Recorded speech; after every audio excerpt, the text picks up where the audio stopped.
Hello दोस्तों, नमस्कार। कैसे हैं आप? आई होप आप बहुत अच्छे होंगे, स्वस्थ होंगे। तो चलिए चलते हैं, आज एक नया वीडियो स्टार्ट करते हैं। इस नए वीडियो जो है वह साइंस सब्जेक्ट से है, वो भी क्लास 8 और लेसन पहला। चूंकि अभी जो है अप्रैल का महीना चल रहा है, इस महीने में सारे लड़के का पढ़ाई जो है वो स्टार्ट हो चुका है, इसलिए हम पहला लेसन से स्टार्ट कर रहे हैं साइंस का। और यह है दहन और ज्वाला। ये दहन और ज्वाला क्या होते हैं? तो दहन और ज्वाला होता है कि किसी वस्तु का जलना दहन कहलाता है। तो चलिए चलते हैं, सबसे पहले आते हैं पॉइंट पर, दाह्य पदार्थ क्या होते हैं। ये दाह्य पदार्थ आप देख सकते हैं, दाह्य पदार्थ जो पदार्थ जलता है, कोई भी पदार्थ जो जल रहा है उसको कहते हैं कि वह जो है दाह्य पदार्थ है। यानी कि किसी भी चीज में आग पकड़ाए और उसमें आग लग जाए तो उसको कहेंगे कि यह ज्वलनशील पदार्थ है, यानी कि दाह्य पदार्थ है। तो आप समझ गए होंगे।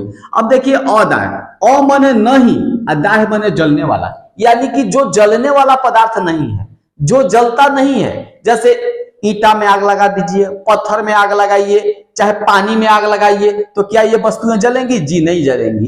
तो जो जलता नहीं है, जिसमें आग नहीं पकड़ता है, उसको अदाह्य पदार्थ कहते हैं। तो अगला हम पॉइंट देखते हैं कि प्रज्वलन ताप क्या होता है। तो प्रज्वलन ताप वह ताप है, वह न्यूनतम ताप है जिस पर कोई भी चीज जलना शुरू करता है। जलने के लिए जैसे यही बोर्ड ले लीजिए ना, ये लकड़ी का है, इसको जलाना चालू करेंगे तो इसको टेम्परेचर चाहिए। तो यदि एक माचिस के तिल्ली से इसको जलाने का प्रयास करेंगे तो ये जलेगा नहीं। इसके लिए ज्यादा टेम्परेचर वाला कोई लकड़ी का टुकड़ा होगा जिसको जो आग लगा होगा, और इसको बहुत देर तक रखेंगे तो ये जलेगा। तो इसका जो टेम्परेचर है इसको अधिक देना पड़ेगा, तो इसका प्रज्वलन ताप अधिक है। और जिसको कम ही टेम्परेचर पे जो लगने लगे, जो कम ही टेम्परेचर में जिसमें आग पकड़ ले, उसको कहा जाएगा कि इसका जो प्रज्वलन ताप है वो कम है। तो आप देखते हैं, दो एग्जांपल लेते हैं। एक लेते हैं हम पेट्रोल लेते हैं एक, आप देखिए यहां पर पेट्रोल है, और एक लेते हैं हम किरोसिन तेल लेते हैं। ये दोनों में हम देखेंगे कि किसका प्रज्वलन ताप कम है। तो कौन सा टेम्परेचर, कम टेम्परेचर में तुरंत आग पकड़ लेगा? तो हम जाएंगे पेट्रोल पे। तो पेट्रोल तो कभी कभी क्या गर्मी के मौसम में बिना किसी आग लगेले इसमें आग लग जाता है, तो ये बहुत ही कम टेम्परेचर पे पेट्रोल जो है ना वो जलने लगता है। तो ये कम टेम्परेचर पे, कम पे, तो इसका प्रज्वलन ताप कम। और ये इसको क्या चाहिए? इसको ज्यादा पे, ज्यादा टेम्परेचर लेता है, ज्यादा लेता है, अधिक लेता है, तो इसका प्रज्वलन ताप अधिक। आप आसानी से समझ गए होंगे कि किसका प्रज्वलन ताप कम होता है और किसका प्रज्वलन ताप ज्यादा होता है। अब अगले पॉइंट की ओर चलेंगे और देखेंगे कि जलने के लिए क्या क्या चीज चाहिए। तो देखिए, कोई भी वस्तु को जलाना है तो उसमें तीन चीजों का होना जरूरी है।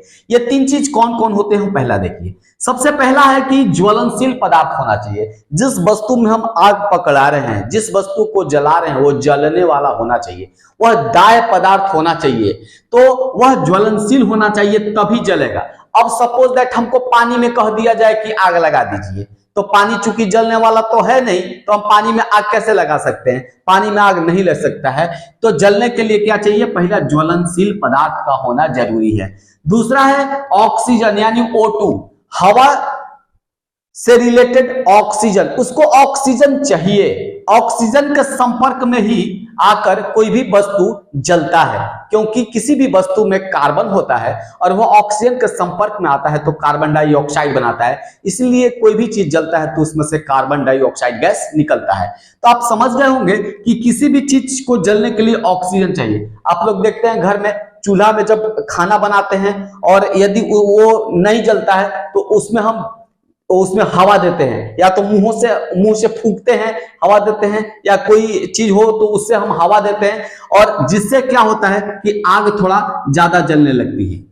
अब चलते हैं तीसरा नंबर पे कि प्रज्वलन ताप तक पहुंचना। देखिए, किसी भी वस्तु को जलने के लिए उसको प्रज्वलन ताप तक पहुंचना ही पड़ेगा, नहीं पहुंचेगा वो वस्तु नहीं जलेगी। ठीक है ना? तो ये प्रज्वलन ताप तक पहुंच गया और वस्तु जल जाएगी।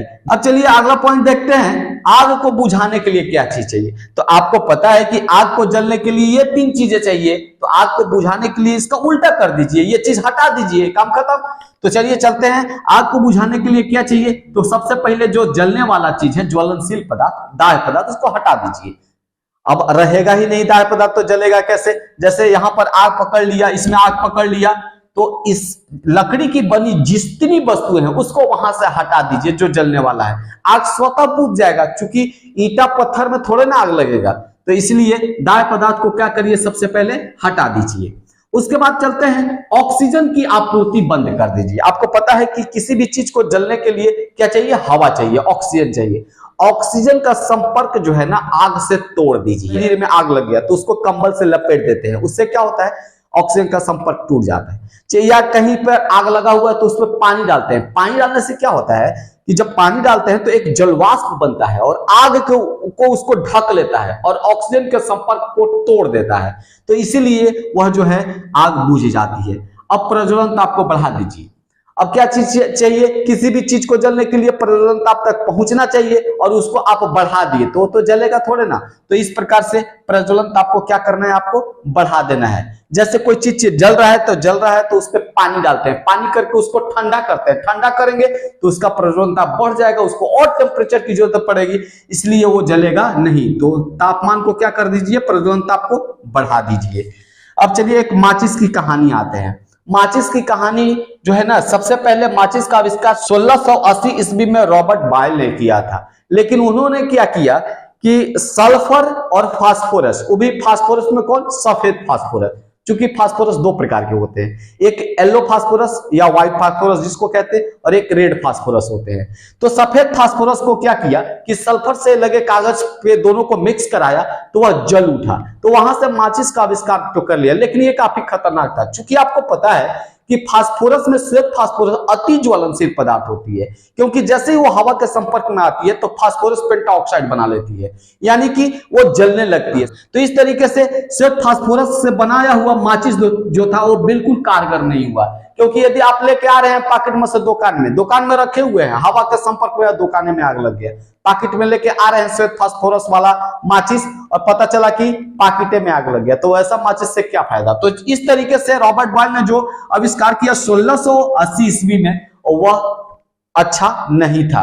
अब उसी पे प्रयास चला, 1845 ईस्वी में भी उसको बनाने का प्रयास किया गया, सफल प्रयास था। लेकिन 1855 ईस्वी में बिल्कुल सेफ्टी माचिस का आविष्कार किया गया। तो ये इसमें क्या था कि इस माचिस में एक रेड फास्फोरस का यूज किया गया और एक माचिस की तिल्ली, आप देखे होंगे हम अपने घर में एक माचिस का डब्बा होता है, उसके अंदर एक माचिस की तिल्ली होती है। डब्बा के जो किनारे पर होता है वह रेड फास्फोरस लगा होता है और माचिस की तिल्ली के ऊपर जो होता है वो पोटेशियम क्लोरेट लगा होता है। याद कर लीजिएगा, potassium chlorate, KClO3, potassium chlorate तिल्ली पर लगा होता है। किस पे लगा होता है, तिल्ली पे लगा होता है। और डब्बा पर क्या लगा होता है, डब्बा पर होता है रेड फास्फोरस, रेड और फास्फोरस होता है। तो आपको समझ में आ गया होगा माचिस की कहानी क्या थी। अब चलते हैं मोमबत्ती की कहानी पे और आपको समझाते हैं मोमबत्ती की कहानी क्या होती है। देखिए ये है मोमबत्ती आपका, ये मोमबत्ती दो चीजों से मिलकर बना होता है। नीचे वाले को मोम कहते हैं, ऊपर वाले को बाती कहते हैं। तो बाती एक लगा होता है इसमें और इसीलिए इसका नाम हो जाता है मोमबत्ती। ये जो मोमबत्ती है ये दो चीजों से मिलकर बना होता है, एक हाइड्रोजन और एक कार्बन, इसलिए इसको हाइड्रोकार्बन कहते हैं। ठीक है ना, तो ये हाइड्रोजन और कार्बन से मिलकर बना होता है। अब चलते हैं, इसकी जो ज्वाला होती है वह 3 क्षेत्रों में बटी हुई होती है। सबसे जो नीचे दहन होता है इसको हम आंतरिक क्षेत्र कहते हैं, बीच वाले दहन को हम मध्य क्षेत्र कहते हैं और बाहर वाले को बाह्य क्षेत्र कहते हैं। आंतरिक क्षेत्र यानी सबसे जो अंदर जलता है वहां कार्बन का पूरा दहन नहीं होता, अपूर्ण दहन होता है, इसलिए ये जो क्षेत्र होता है वह काला दिखाई पड़ता है। चलिए मध्य क्षेत्र पर आते हैं। मध्य क्षेत्र में भी कार्बन का पूरा दहन नहीं होता, हल्का फुल्का रह जाता है वहां, इसलिए ये पीला नजर आता है। और सबसे बाहर वाला भाग देखिए, बाह्य क्षेत्र पर कार्बन का पूर्ण दहन हो जाता है, वहां पर पूरा कार्बन का दहन होता है, इसलिए इसका कलर जो है वह नीला होता है। आप लोग देखे होंगे गैस का वॉल्यूम जब तेज कर देते हैं तो नीला दिखाई देता है और यदि स्टोव का वॉल्यूम थोड़ा सा कम कर देते हैं तो पीला दिखाई देने लगता है। तो ये सब इसके क्षेत्र पर बटे होते हैं, आंतरिक क्षेत्र, मध्य क्षेत्र और बाह्य क्षेत्र। आई थिंक मेरा मोमबत्ती की कहानी आपको बिल्कुल समझ में आ गया होगा। इससे पहले कि वीडियो को समाप्त करें, एक और चीज है, एक कागज की कटोरी है और उसमें पानी रख के उसको गर्म करते हैं तो वह कागज की कटोरी नहीं जलती और पानी गर्म हो जाता है। यहां तक कि उसमें चाय डालकर भी आप बना सकते हैं। ऐसा कैसे? तो देखिए क्या होता है कि आपको पता है कि कटोरी में पानी है और उसको गर्म करेंगे तो पानी जो है कटोरी को हमेशा ठंडा किए हुए रहेगा, कागज की कटोरी के प्रज्वलन ताप तक नहीं पहुंचने देगा। जैसे ही वो गर्म होगा कटोरी, पानी उसको ठंडा कर देगा, उसके प्रज्वलन ताप को बढ़ा देगा। प्रज्वलन ताप बढ़ाना मतलब आग को नहीं लगाना, उसमें आग नहीं लगेगा कभी भी। तो इस तरीके से वह तब तक कागज में आग नहीं लगेगा जब तक सब पानी गर्म होकर वाष्प न बदल जाए।